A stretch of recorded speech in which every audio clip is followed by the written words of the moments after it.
Seja bem-vindo ao Fé.0. Estamos de regresso ao programa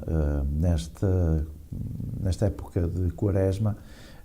Hoje vamos falar com o Padre António sobre o domingo de Ramos.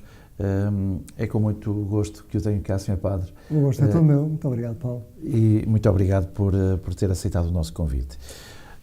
Padre António, para os cristãos, o significado do domingo de Ramos. Como é que sente que a comunidade vive este momento? O domingo de Ramos é um momento muito importante para os cristãos, porque nele Jesus é aclamado como rei que entra em Jerusalém, e é muito significativo, até porque nós, quando vamos nesse dia à missa, fazemos a procissão dos Ramos, que aqui em Famalicão ou noutras cidades do nosso Minho é tão bem vivido em todo o país. É conhecido o Minho por essa bênção dos Ramos, que significa a adesão a Cristo. As pessoas todas se preocupam em levar o ramo aos padrinhos.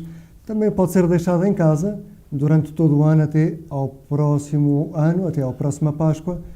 E tem um significado especial, porque no domingo de Ramos Jesus é aclamado, mas repararmos bem, há dois evangelhos que são lidos, o que faz com que a celebração dos Ramos seja única para a Igreja em todo o ano.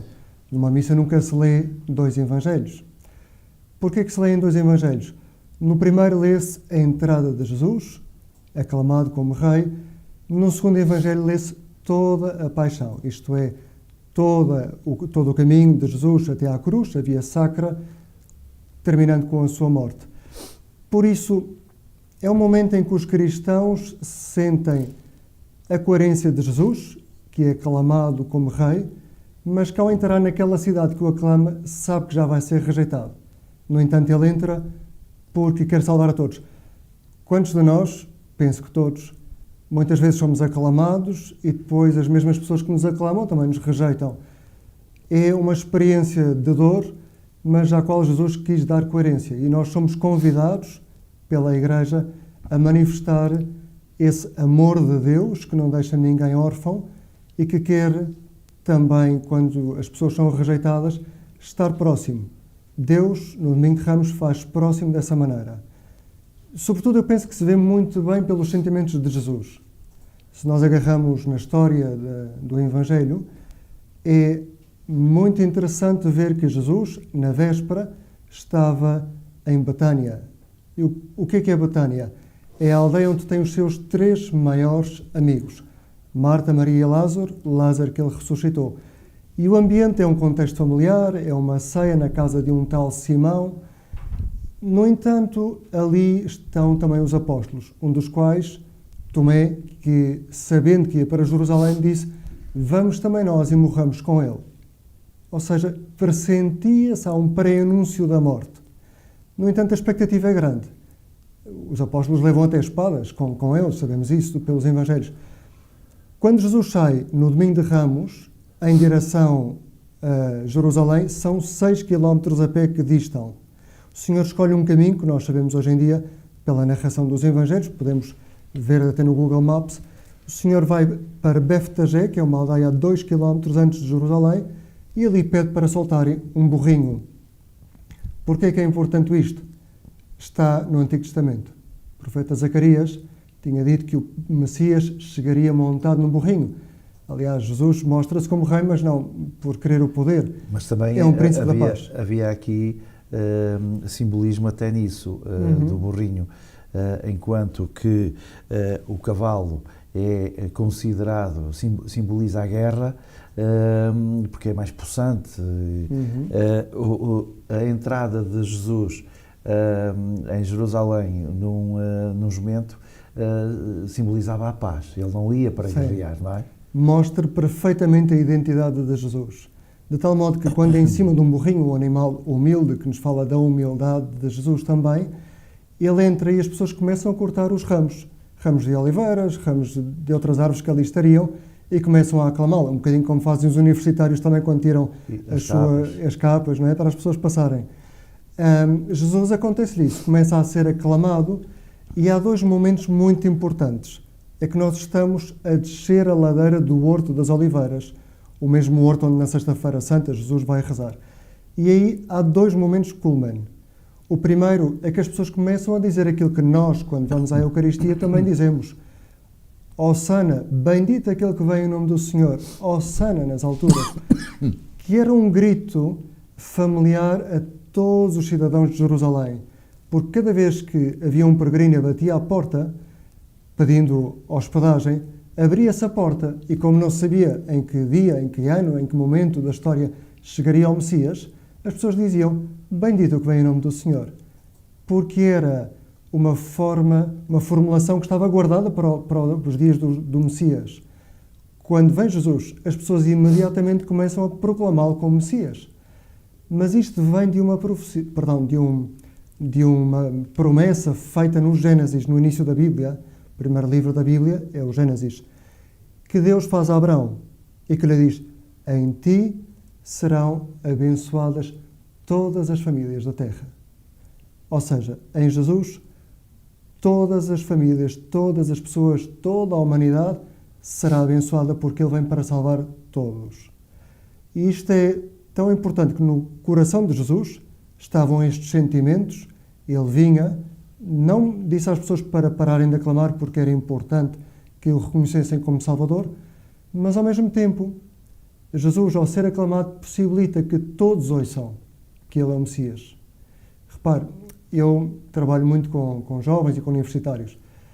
Às vezes, quando estou numa pregação, num retiro de universitários, rapazes ou raparigas, quantos deles já não me disseram, Padre António, olha, eu estava longíssimo da fé, mas foi através da coerência de algum amigo que eu comecei a ter maior interesse. Alguns hoje em dia até pelo YouTube, vão querer saber, olha, por exemplo, aquela série do The Chosen, que é universalmente conhecida. Começam a ler a Bíblia, como diz o Papa Francisco, ter sempre o Evangelho no bolso. Eles começaram também a ler a Bíblia, a começar a conhecer Jesus. As pessoas de Jerusalém... É uma questão de descoberta também, não é? É uma questão de descoberta. E foi o que aconteceu no Domingo de Ramos, porque foi um evento público multitudinário. Não só isso, como também no coração de Jesus está outra coisa, que é ele conhece as profecias e sabe que está a dar cumprimento. Havia outra profecia no Horto das Oliveiras. Aliás, ele sabia que estava a ser aclamado e sabia que logo de seguida as mesmas pessoas que o aclamavam que o iam crucificar, não é? Tal e qual. E por isso chora vendo Jerusalém, porque sabia que aqueles que gritavam hoje, bendito, amanhã iam clamar, crucificam. E no coração de Jesus ele chora não como pelo seu próprio sofrimento, como quem está a atrair a dor sobre si, mas pensando na dor que aquele mal causa na alma das pessoas. O mal sempre nos traz tristeza. E ele sabia, como um pai que vê os filhos mal, que vê os filhos longe do Pai do céu, Jesus, que é o rosto do Pai, chora na sua misericórdia. Ele também sabe que está a chegar à Cidade Santa. Ezequiel tinha profetizado, mais que profetizado, tinha tido uma visão em que a glória de Deus se afastava do templo e pousava no Horto das Oliveiras. Ora, isto é muito curioso, porque não há nenhuma passagem da Bíblia depois de Ezequiel em que se diga que a glória vai do horto outra vez para o templo. O que é que faz Jesus? Passa do Horto das Oliveiras, entra proporcionalmente pela porta da cidade e vai até ao templo, onde é aclamado como Messias. De facto, até os sacerdotes, os fariseus, começam a implicar, a dizer, cala, manda que estes calem. Não queriam que Jesus fosse aclamado. Coisa que nós cristãos fazemos até nas nossas ruas das cidades. Aclamamos Jesus porque sabemos que Ele é o rosto da misericórdia de Deus, que Ele vem por bem. Diz-nos a história e os registros que Jesus terá entrado pela porta, quando entrou pela Porta Dourada. É a porta que o Papa Francisco abriu neste ano jubilar e que convoca a todos que também entrem. É esse o simbolismo? Sim, que o há um Papa simbolismo quer. de esperança. Estamos a viver o jubileu. E falar de esperança é dizer e reconhecer que temos dificuldades na nossa vida. Todos temos. Mas que não devemos parar na porta das dificuldades. Essa porta deve-se abrir. E o que é a esperança? É amar já, no presente, com essas dificuldades que temos, aquilo que será. Que será o quê? Que que será o amor de Deus na minha vida, que será Cristo na igreja, que será Cristo naquela pessoa que me dificulta a vida, no local de trabalho, na família. Todos temos essas situações de crise. Todos, em algum momento, somos postos à prova. E a esperança está em pedir a Deus para ultrapassar essas dificuldades, não ficando nelas, mas sabendo reconhecer que estamos chamados à eternidade. Tanto é assim que os santos são pessoas que vivem já a eternidade agora, mas não apenas no futuro, no céu. São pessoas boas, misericordiosas, como a Madre Teresa de Calcutá, que sabem... A Madre Teresa dizia uma coisa que eu gosto muito. Ela dizia, os pobres são ingratos e cheiram mal. Pois todos aqueles que paramos a cumprimentar, a tocar as mãos de um mendigo, sabemos isso, reconhecemos. No entanto, ela não se preocupava em ser agradecida. Ela fazia aquilo por amor daquelas pessoas e via neles o próprio Jesus. Nós cristãos, quando no Domingo de Ramos saímos processionalmente, não é que queremos chamar a atenção para nós, para a Igreja, queremos dar uma mostra daquilo que fez Jesus, que é abrir as portas da população de Jerusalém a Deus. Um Deus que é bom, um Deus que é misericórdia. Evidentemente, também falando do sofrimento, porque Jesus vai ser crucificado naquela cidade. Mas a esperança está aí. É que a vida de Jesus não acaba com a morte. E isto é o que nós proclamamos como Igreja. Vai chegar a ressurreição. E esse é o simbolismo do Domingo de Ramos. E esta porta que o Francisco abriu e que convoca todos a entrar, também simboliza precisamente essa força que Jesus teve quando entrou em Jerusalém. Portanto, havia a esperança. E se calhar foi dentro deste quadro, desta história, desta entrada, que Francisco quis mostrar-nos que, de facto, há esperança. Há esperança. Quando nós pensamos que a vida leva por caminhos que nós não queríamos, Deus é capaz de mostrar soluções nesses próprios caminhos que nós não escolhemos, mas nos quais fomos introduzidos contra a nossa vontade. São caminhos, muitas vezes, de dor na família, são caminhos de desemprego, são caminhos... Há tantos, não vale a pena mencionar muitos. Exato. Mas, sobretudo, nós vemos isso até na narração dos Evangelhos. Porque quando Jesus entra no templo, há uns gregos, não é necessariamente que viessem da Grécia. Jerusalém estava cheia de uma multidão que vinha em peregrinação para viver a Páscoa. Os gregos significavam, provavelmente, pessoas, algumas deslocadas, que não eram de Jerusalém, mas que falavam o grego ou que entravam nas sinagogas helenísticas, naquelas sinagogas que eram lideradas por rabinos de uma tradição mais daquilo que é a Magna Grécia. E eles querem falar com Jesus. E nesse momento vai um dos apóstolos, Filipe, falar com um outro e os dois apresentam-se ante Jesus e dizem: Senhor, estão aqui uns gregos que querem falar contigo. Esta proximidade nós também temos com Jesus através da oração. Deus, às vezes nós falamos de Deus em abstrato. E eu tenho pena porque Deus é Jesus. Quando nós dizemos o nome de uma pessoa, que é tanto homem como Deus, imediatamente o nosso coração sente a proximidade desse Deus que tem um rosto, que é Jesus Cristo. Quando nós rezamos, e rezamos muitas vezes com o coração, não tem que ser Ave Maria ou Pai Nosso, ainda que são orações necessárias e boas, mas quando rezamos com o coração, entramos na igreja, estamos ali um bocadinho diante de Jesus, de repente, ou no nosso quarto, nós percebemos que essa esperança torna-se real. Porque é ver Deus, de algum modo. Não o vemos, evidentemente, mas sabemos que Ele está ali presente. E essa presença muda as nossas vidas. Nesse momento em que pedem para falar com Jesus, ouve-se um ruído no céu e Jesus diz: agora chegou a hora, glorifica, Pai, o teu Filho. Jesus sabia que tinha chegado um momento em que ia dar a sua vida. É de facto maravilhoso. Ele também estava a percorrer caminhos que não queria de algum modo, porque para a cruz ele não tinha essa vontade humana, mas aceita como algo de melhor que Deus tem na sua providência para nós. Isso é uma esperança. É o que a Igreja procura fazer neste ano e alguns dias, não é mais do que um ano, abrindo as portas simbolicamente, o Papa Francisco abriu em Roma, depois em cada diocese foram também feitas peregrinações. Eu próprio estive também nessa peregrinação com o arciprestado do qual pertenço. E é este sentido de caminhada. Caminhamos com Jesus para que Ele nos dê a esperança, para que Ele nos conduza para um Pai que é um Pai muito próximo dos seus filhos. Que por vezes é preciso caminhar caminhos que não queríamos, mas que onde está Deus há esperança e há uma grande paternidade que nos acolhe a todos. A celebração do Domingo de Ramos é também denominada por Festa Florida. Sim.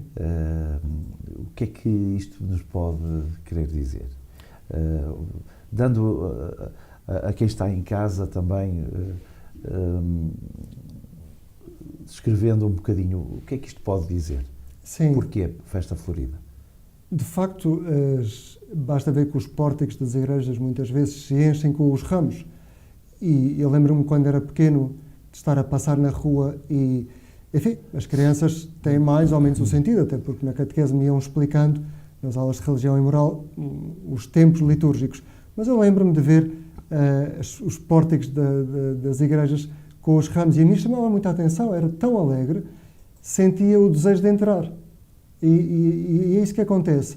Florido porque, de algum modo, nós vemos no Domingo de Ramos aquilo que não vemos noutras épocas, não só no Domingo de Ramos, mas em toda a Semana Santa. É muito frequente, por exemplo, tanto em Famalicão como no Minho, no Sábado Santo, as cruzes floridas, que é o símbolo de que Jesus não ficou apenas na cruz, mas que volta à vida, renasceu, que tem esse sentido espiritual. E, de facto, na liturgia do Domingo de Ramos, nós começamos com essa procissão de entrada na igreja, em que se lê primeiro o Evangelho, depois da bênção dos ramos, lê-se o Evangelho da entrada processional de Jesus em Jerusalém, vamos em procissão para dentro da igreja e ali no decorrer da liturgia lemos toda a paixão de Jesus. Portanto, podemos dizer que Jesus tem estes dois sentimentos que a liturgia nos apresenta. Por um lado, a alegria e o ser florido. Por outro lado, também a tristeza da morte. Estão misturadas no coração de Jesus. Estão misturadas também nas nossas igrejas. Estão floridas, mas nós falamos do sofrimento ao mesmo tempo. É como um toque de cor que nos dá a esperança. É isso que significa. São dias para serem vividos, lendo a Bíblia, procurando ter essa coerência, não só com as nossas palavras. O Domingo de Ramos significa isto. Os cristãos seguimos a Cristo, não só de palavra, mas com a vida, mostrando as obras. E é isso que somos chamados, a alegria de mostrar um Deus que sabe dar esperança nos momentos de sofrimento. E isso muitas vezes, é estar dentro de um hospital, a consolar um amigo que lá está, é procurar visitar um avô, é procurar ter sinais que não fiquem confinados ao espaço sagrado, mas que saem na vida de cada um de nós. E isso podemos ser criativos na fé para saber o que fazer nas nossas famílias, comunidades. É o que a Igreja quer, é o que o Papa Francisco tem dito tantas vezes, que não fiquemos na quarta-feira de cinzas. Quer cristãos que de facto vivam a ressurreição.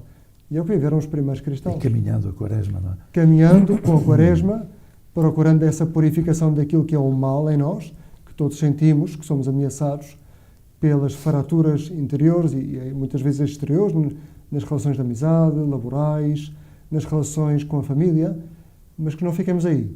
Elas existem, mas temos que ser pessoas que sabem procurar que os muros não ficam com brechas. Temos que ser restauradores de brechas. E é isso que a Igreja chama os cristãos, especialmente agora na Semana Santa, que seja vivida com o espírito, mas também com o gesto. E isso é muito importante. Penso que é o que atrai as pessoas também. Esta festa florida também pode significar a renovação. A renovação do compromisso cristão, a renovação, tanto que os ramos, quando são colocados nas nossas casas, significam essa aliança. Repare que toda a Bíblia está construída à volta, diria eu, que não sou especialista, mas à volta de uma ideia central. Somos o povo da aliança, o povo que está unido a Deus. E os ramos, pô-los junto a um crucifixo, à entrada da nossa casa, numa cozinha, significa isso. Eu sou de Jesus Cristo. Eu sou daqueles que têm esperança. Mesmo que algum dia também acordamos com pouca esperança, sem vontade de ir ao trabalho, todos nós. Mas, no fundo, há algo que nos dá ânimo, que é Jesus. Exato. E uma outra imagem curiosa que a mim particularmente me faz lembrar a Páscoa, este tempo de Quaresma, é que até a natureza se veste de acordo com o momento. Eu recordo-me que, quando era miúdo, ia para a escola, via os cachos da Índia, aquela flor roxa, não é? E quando eu via aquilo, recordava-me, lembrava-me, está a chegar a Páscoa. Portanto, até a natureza tem esta mística, não é? Até a natureza se renova aqui nesta parte do mundo. É verdade, eu gosto muito de fazer caminhadas. E quando vejo a natureza a florir, no outro dia via como um ramo já tinha os brotezinhos. E eu fiquei admirado e disse, é impressionante. E ainda nestes dias sai de casaco, bem coberto, mas é esse sinal do renascer. A renovação. A renovação. Que não é apenas no caso da Bíblia, digamos, o aproveitamento das estações ou dos mitos antigos que falavam de uma vida que renascia, que todos os anos renascia e que era o sinal de que o sol estava mais caloroso, mais perto. Para nós cristãos, acompanhamos essas estações, mas tem outro significado. É de que o mundo será renovado com a morte e a ressurreição de Cristo. É uma vida totalmente nova que nós, de algum modo, já experimentamos no amor, nas obras de caridade, experimentamos algo que não é deste mundo, mas com o qual nos identificamos. Isto é um chamamento muito forte à santidade. Por isso, os cristãos somos aqueles que vão acompanhando as tradições de cada local, de cada povo, procuramos inculturar essas tradições na fé e também, olhando para a natureza, que podemos dizer que, como dizia Santo Agostinho, é um sinal da sacramentalidade, isto é, como um sacramento, de algum modo, que Deus nos concede. A beleza da criação, isso leva-nos a Deus. Por isso, quando fazemos uma caminhada aos Jerez, a pessoa se sente renovada, sente os pulmões, uma leveza. É bom caminhar com famílias pelos Jerez, é bom. Eu lembro-me que uma vez numa romaria com famílias, com muitas crianças, éramos uns 60, e de facto estávamos ali, depois num convívio, partilhámos um piquenique. Foi uma maravilha, todos nós com aquela missa, com o piquenique. A minha sensação era que estávamos a fazer um bocadinho aquilo que faziam os primeiros cristãos, espalhar a alegria e a fé de um modo muito natural. Pois nós somos convidados a fazer isto. E é importante também, como é lógico. O Padre António já falou aqui oferecer o ramo aos padrinhos, que também é uma tradição, que ainda agora estava a falar em tradições, é uma tradição aqui do Minho, principalmente, que conheço há muitos anos, em que as pessoas vão à igreja, fazem a bênção, é feita a bênção dos ramos, participam para levar o seu ramo, outros, uns para ficar em casa, outros para oferecer. Quem tem crianças leva os filhos e habitua-os a benzer o ramo e entregar ao padrinho. É uma tradição que vai se enraizando também dos mais novos. Também é importante existir na igreja este hábito, quer da participação, como também algo que se oferece a outro. Sim, é a partilha. Exatamente. Esta tradição, como todas as tradições que vão sendo criadas à volta da liturgia, são muito importantes porque significam uma compreensão daquilo que todos nós temos sobre o que é a liturgia de uma forma muito simples. E a entrega de um ramo que foi benzido pelo sacerdote naquele domingo é sinal da nossa união a Jesus, mas que nós partilhamos com o padrinho, que temos essa afinidade especial, não só pela fé, porque o padrinho é aquele que guia na fé, mas também, sobretudo, na família. Sabermos partilhar é algo fundamental. Uma família que nunca se junta para estar a jantar com serenidade, juntos, é difícil, mas quando não faz isso, começam-se a criar desuniões. Por isso é tão importante que o jantar seja um momento em que a família pode abençoar à mesa, mostrando esse sinal da fé, mas depois contar as coisas do dia, com graça. Eu sempre me lembro, sou de uma família, somos 6 irmãos, vivia com os meus pais e os meus irmãos, a minha avó materna. Sempre me lembro do jantar ser algo que eu desejava profundamente. Depois também com as rebeldias próprias da idade, às vezes da adolescência, que uma pessoa às vezes queria fugir para não meter os pratos na louça, ou não queria ajudar a limpar a cozinha, todas essas coisas. Claro. Mas havia sempre este sinal também de partilhar a fé com grande simplicidade. E eu lembro-me que eu e os meus irmãos partilhávamos as questões que os nossos amigos nos perguntavam na escola, que às vezes nós próprios nos questionávamos. Então, a partilha da fé, o sinal de dar o ramo ao padrinho ou à madrinha, é um sinal de um amor que Cristo nos vem trazer, é o sinal da fé que Cristo nos traz. E repare como os ramos, a cor do verde, o verde é o verde de esperança, para lá de conotações futebolísticas ou políticas, etc. Claro. Mas o verde na natureza é o início da primavera. E por isso é tão bonito que nós entregamos um ramo verde, como para dizer também que aquele amor está destinado sempre, como na primavera, a crescer, não é? E quando nós entramos, às vezes os presentes pequenos, mas simbólicos, aqueles que nos fazem os padrinhos, às vezes até, são os mais importantes. Não é uma coisa muito cara. Claro que todos gostamos de receber presentes, claro. E às vezes até um bom relógio, algo, mas aqueles que marcam na vida, às vezes é uma fotografia bem encaixilhada. A pessoa levanta-se e o que fica... E recorda o momento. Não só o momento, mas quem deu. Exato, o gesto. Não é só recordar o momento da fica entrega, tudo associado. Depois. Fica o doador associado. Por isso, de algum modo também, quem é que me deu este ramo? Bom, foi de algum modo Deus, foi Jesus, foi a Igreja. E quando nós entramos nas nossas casas, dizemos, foi o meu afilhado, foi a minha afilhada.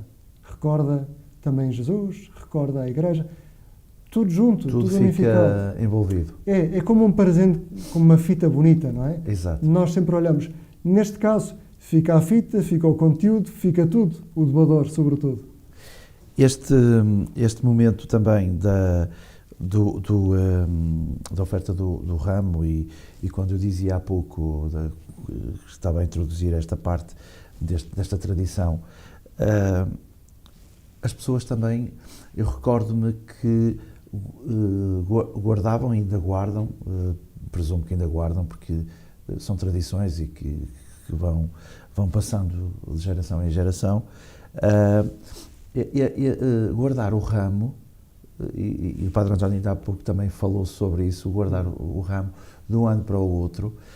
Eu recordo-me que haviam pessoas que, quando vinham as tempestades, as trevoadas principalmente, que tinham muito receio das trevoadas, então pegavam numas folhinhas, colocavam em algo que pudesse queimar aquelas, para libertar o incenso e que afastava esses, digamos que afastava dos males, não é? A trevoada, que há pessoas que têm muito medo da trevoada.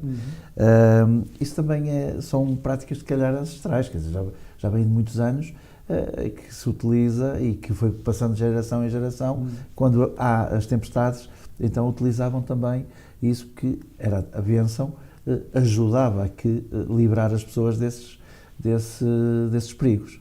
Há muitas práticas que eu não as conheço todas, mas aquilo que o ramo significa, o ramo é um sacramental. O sacramental, tal como fazer o sinal da cruz, os sacramentais são sinais que nos dispõem a receber a graça de Deus, como que dispor o nosso coração. Por isso, quando nós entramos numa igreja, tocamos na pia da água benta, fazemos o sinal da cruz, e se está presente Jesus no sacrário, fazemos a genuflexão, e esses sinais todos, o que é que indicam? Indicam um momento de oração. Por isso, ter o ramo indica essa presença poderosa, toda poderosa de Deus, e indica também, por isso, uma bondade que recai sobre aquele espaço.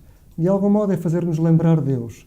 Não significa, como os sacramentos, que têm uma eficácia imediata, por exemplo, quando se derrama água e se diz a fórmula do batismo, aquela criança passa a ser cristã. Os sacramentais, digamos, não têm a eficácia que Deus confere aos sacramentos, que imediatamente conferem a graça, mas dispõe-nos Por isso, a oração é algo sempre muito bom. O ter os ramos pode, de facto, ser usado é usado na igreja e nas casas das pessoas como esse sinal da bondade de um Deus que está próximo e que por isso afasta todo o mal. E que protege. Um Deus que é Pai, que protege os seus filhos. Tem esse sinal. De facto, às vezes, as pessoas podem sentir que são ameaçadas pela tentação, pelo mal, podem, e nesses momentos, parar um pouco. Podem rezar uma Ave Maria, um Pai Nosso, diante desse ramo ou de um crucifixo, lembrando esse sinal de proteção de Deus. É isso que nós fazemos. As oliveiras também aqui pode nos levar àquele momento em que Jesus, nas oliveiras, também esteve a orar, a preparar-se para o sacrifício que já percebia que ia acontecer. Estes ramos de oliveira também vêm nesse sentido, porque eu sei que em alguns sítios não há oliveiras e têm que usar outro tipo de ramos, não é? Palmeiras, etc. Mas aqui, nós que temos oliveiras, usa-se isto.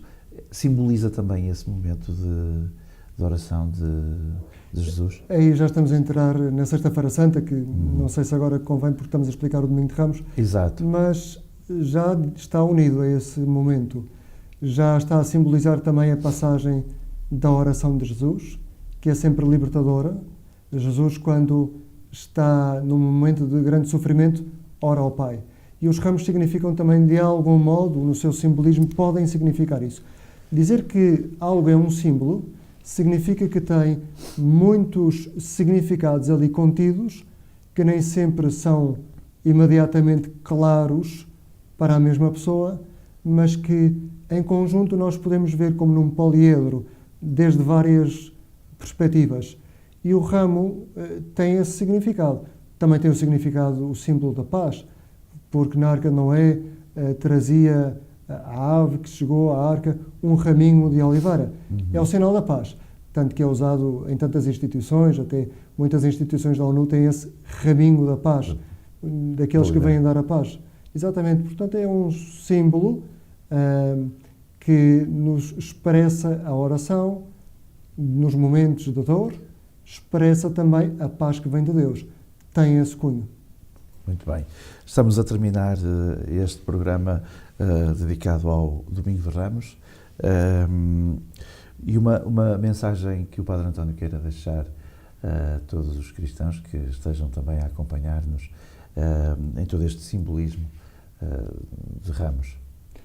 O Domingo de Ramos convida-nos a sermos pessoas coerentes na nossa vida, a querer amar a todos como Jesus, que chorou sobre Jerusalém, porque sabia que vinha para salvar todos, também aqueles que lhe queriam mal, mas que através da sua oração e através da sua entrada, eles teriam a possibilidade de se aproximar de Deus.